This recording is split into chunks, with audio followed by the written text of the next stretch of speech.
여러분 안녕하십니까. 부동산 학개론 한동균입니다. 자, 이번 시간은 지역 분석에 있어서 대상 지역에 대해서 살펴보겠는데요. 이 지역 분석의 대상 지역은 용도적 관점에 따라 인위적으로 분류했을 때 인근 지역, 유사 지역, 동일 수급권으로 우리가 분류하고 있습니다.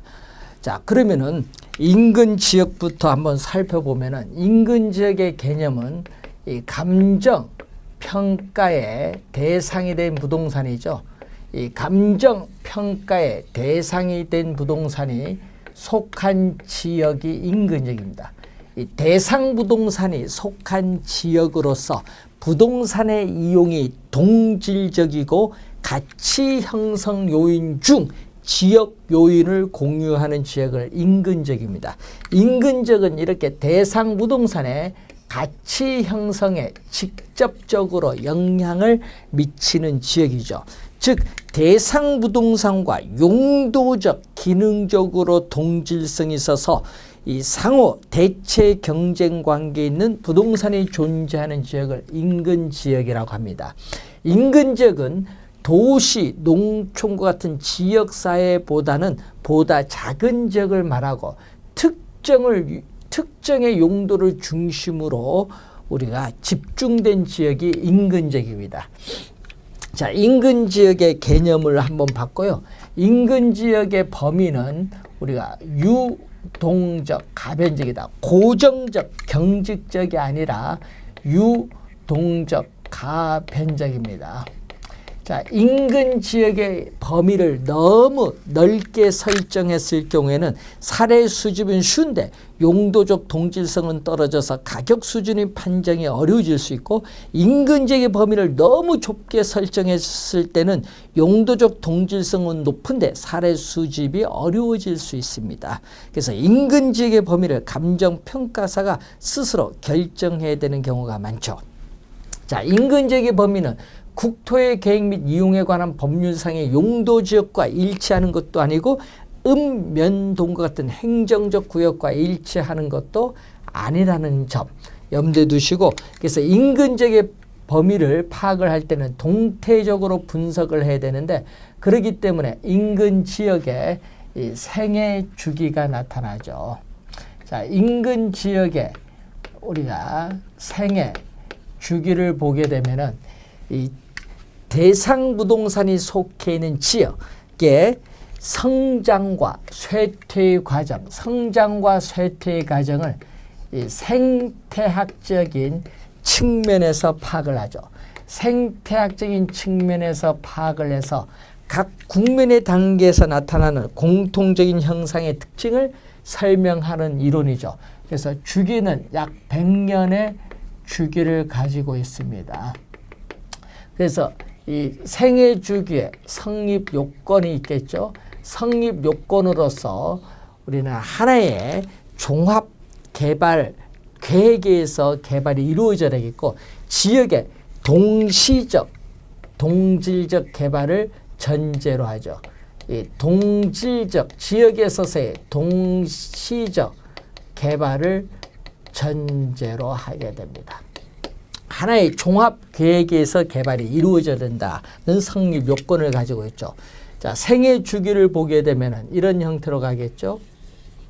성장기, 지역이 처음으로 개발이 이루어지기 때문에 집가 상승이 활발합니다. 그리고 이 성장기에서는 개발 사업의 개발 지역, 개발 사업, 개발 지역에서의 집가 상승의 3단계설이 나타나죠. 개발사업 계획 단계에서, 개발사업 착공 단계에서, 개발사업 완성 단계에서 3번 오릅니다. 그래서 여기서는 집가 상승은 활발하지만 집가 상승률 면에서 보면은 최고가 되죠. 자, 성장기에서는 좀 더 유리한 공간을 차지하기 위한 입지 공간에 대한 경쟁이 가장 치열한 국면이 바로 성장기가 되겠죠. 성장기에 대한 개념이 이제 나타나고 있습니다. 자, 성장기에서는 신축, 부동산에 대한 거래가 부동산 시장의 중심을 이루고 있다. 그리고 이 성장기에는 지역의 면모가 달라지기 시작하는 국면으로서 약 15년에서 20년의 주기를 가지고 있습니다. 그리고 이렇게 지가가 안정되어 약간의 가벼운 상승을 가져오는 국면이 성숙기로서 약 20년에서 25년의 주기를 가지고 있죠. 여기서는 이 지가 지역에 있어서의 기능이라든지 우리가 지가는 최고에 이르죠. 최고에 이르고 이 지역에 살고 있는 주민들의 사회적 경제적 수준도 최고조에 달한 국면입니다. 그래서 주거 지역의 쾌적성은 점점 높아지고 상업도 봉교대에 오르는 국면이 바로 성숙기죠. 자, 그래서 지가는 우리가 최고의 국면에 이르죠. 자, 성숙기에서 점점 이렇게 지역의 기능이 쇠퇴하는 쇠퇴기 국면이죠. 자, 쇠퇴기 국면에서는 이 건물에 있어서의 이 경제적 내용 연수, 임대료 수입보다 오히려 유지 관리 비용이 많이 드는 이 경제적 내용 연수가 경과하는 국면이죠. 이 경제적 내용 연수가 경과하는 국면입니다. 그리고 여기에는 어떻게 돼요? 우리는 지역의 기능이 쇠퇴하니까 한 단계 낮은 수준의 주민이 이 지역에 들어오고 소득이 높은 고소득층은 다른 지역으로 이사를 가죠. 한 단계 낮은 수준의 주민이 들어옵니다. 이 하향 여과가 처음으로 나타나기 시작한다. 하향 여과가 처음으로 나타나기 우리가 시작하는 국면이죠. 부동산 가격은 계속 하락을 하고 있고 초기, 중기, 말기로 오는데 쇠퇴기의 말기에서는 어떻게 돼요? 재건축에 의한 재개발의 필요성이 우리가 강조가 되죠. 재개발의 필요성이 나타나기 때문에 요 성장기, 성숙기, 쇠퇴기까지가 하나의 우리가 사이클이 되겠죠. 주 사이클. 자, 쇠퇴기의 말기에서 재개발이 이루어지면은 우리는 낡고 노화된 건물이 철거되면서 새 건물로 교체되면서 우리는 다시 성장기 변동으로 들어오죠. 그러면 천위기 국면과 악화기 국면은 도래하지 않을 수 있다. 자, 재개발이 이루어지면 천위기 국면과 악화기 국면은 도래하지 않을 수도 있고 우리 어떻게 돼? 이런 형태로 오겠죠. 자, 재개발이 이루어지지 않으면 지역의 주거 환경은 악화되면서 부동산 가격은 계속적으로 하락을 하죠. 그래서 상당히 낮은 수준의 주민들이 들어오는 거죠. 그래서 이 천위기 국면에서는 하향 여가가 활발하죠. 하향 여가가 활발하게 나타나는 국면입니다.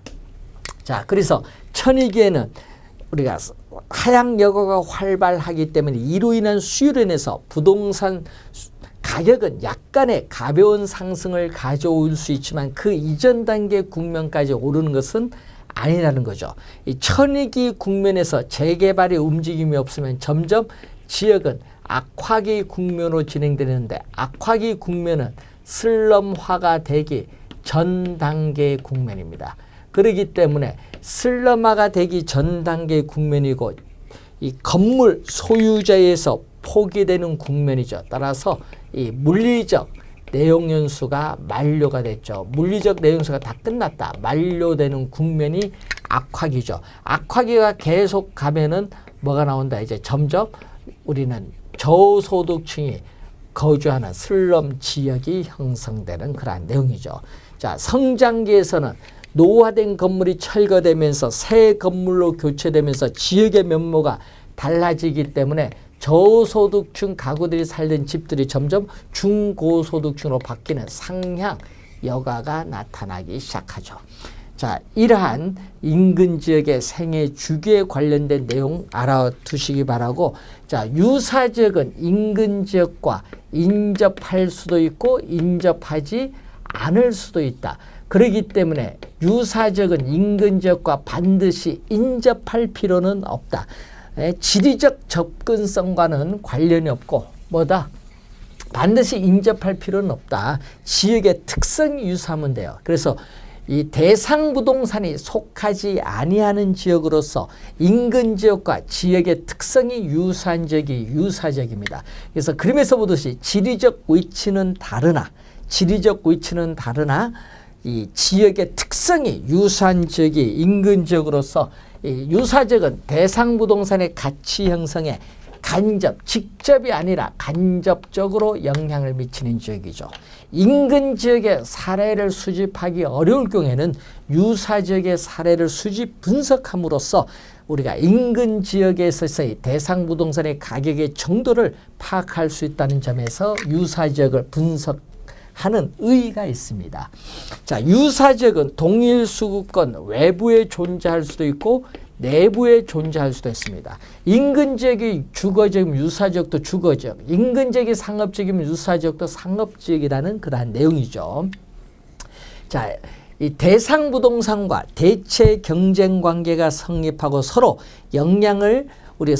가격 형성에 있어서 영향을 미치는 다른 부동산이 존재하는 권역을 동일 수급권이라고 하는데, 동일 수급권은 인근 지역과 유사 지역을 포함하는 광역적인 권역입니다. 따라서 여기까지는 사례를 수집할 수 있죠.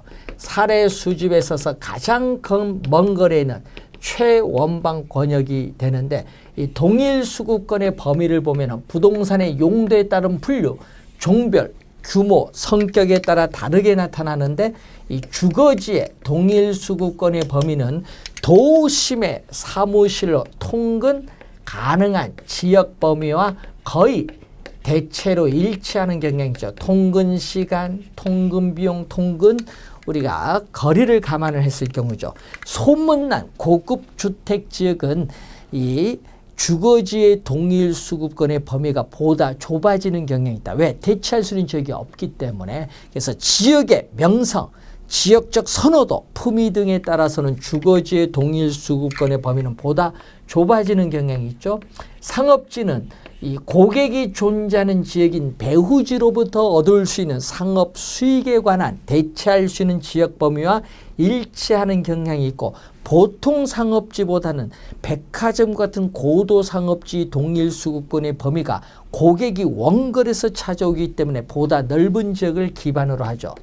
공업지는 생산의 효율성, 비용의 경제성 등에 관한 대체할 수 있는 지역 범위와 일치하는 경향이 있는데, 이 자원 입지형 산업이냐 원료 지향형 입지 산업이냐에 따라 달라지겠지만은 수송 수단의 발달로 인해서 공업지의 동일 수급권의 범위는 전국적인 경우가 될 수 있죠. 자, 후보지는 용도에 있어서의 전환, 이행지는 용도의 이행이죠.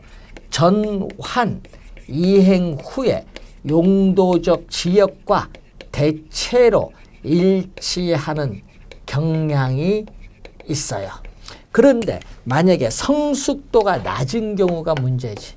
성숙도가 낮은 경우라는 것은 전환, 이행이 완만하다. 성숙도가 낮은 경우에는 전환, 이행이 완만한 경우다. 이런 경우에는 전환, 이행 전에 용도적 지역과 일치하는 경향이 있다라는 거죠. 자, 이 내용들을 염두에 두시고, 그래서 지역 분석의 대상지역은 인근지역, 유사지역, 동일수급권이죠. 27회 시험에도 출제된 지문이라고 볼 수 있습니다.